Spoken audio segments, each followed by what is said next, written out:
In front of what may have been the most disinterested crowd that I've seen in a decade, the Dallas Cowboys got their first win in a style not befitting the glitz and glamour of their new stadium. They simply ran the football down the throats of the Carolina Panthers. So simple, but so effective. Tony Romo was effective, going 22 of 33, but most importantly, didn't turn the ball over and helped the Cowboys to the 21-7 win. Romo faced a heavy week of criticism, but claims that it really doesn't matter because it really doesn't affect him. The criticism was meaningless to me as far as what comes from that. It doesn't matter. It's all about going out and improving and doing it on the football field. And I think from my perspective, I'm much tougher on myself than any of you guys will ever be.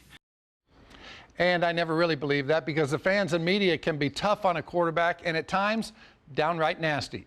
You don't have to take my word for it. Take it from two Dallas Cowboys Hall of Fame quarterbacks. I sat down with Roger Staubach and Troy Aikman tonight, two guys that can fill an entire hand with Super Bowl rings. And they weighed in on the week that was for Tony Romo.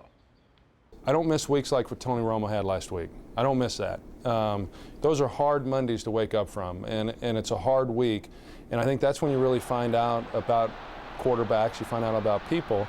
And Tony responded, and I thought that he would, and was glad that he did. And I think he's an exceptional player. I was listening, Roger. Somebody said the monkey is off his back after that Carolina game.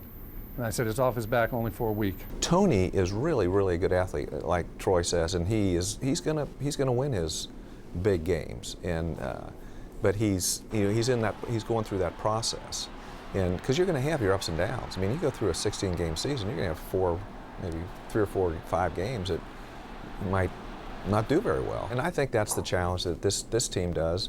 Troy resurrected the Cowboys in the 90s, and I think Tony Romo is going to be a championship Cowboy quarterback. Cowboy fans hope so. Felix Jones' status for this Sunday's game in Denver is uncertain. The Cowboys running back suffered a sprained ligament in his left knee in last night's game. Jones picked up 94 yards on only 8 carries before that injury. But the Cowboys running game, well, it did not slow down. Tashard Choice just may be the best third-string back in NFL history as he carried the load in the second half by picking up 82 yards and a touchdown. That effort helped Dallas pass the 200-yard mark on the ground for the second straight game. The first time that has happened since 1979. No, he's good. You know, everybody knew that from last year when he stepped up and played well, and he's doing the same thing now. You know, I call him loud mouth because all he does is talk all day long, but he backs it up on the field. So that's the name of the game, and that's how you stay around. That's how you continue to be a part of this football team and this franchise. When they call you opportunity to play, you got to be ready to go. And so as long as, God willing, man, I want to make sure I do that every time. It was a night of firsts at Cowboys Stadium, the first win at their palatial new home, the first sack recorded by the defense, and their first interception. But no play was bigger than the Jake Delhomme pass that Terrence Newman picked off and took into the end zone in the fourth quarter, sealing the 21-7 victory. Before the game, we talked about how the defensive line and our linebackers that did their job last week, and how we didn't do our job.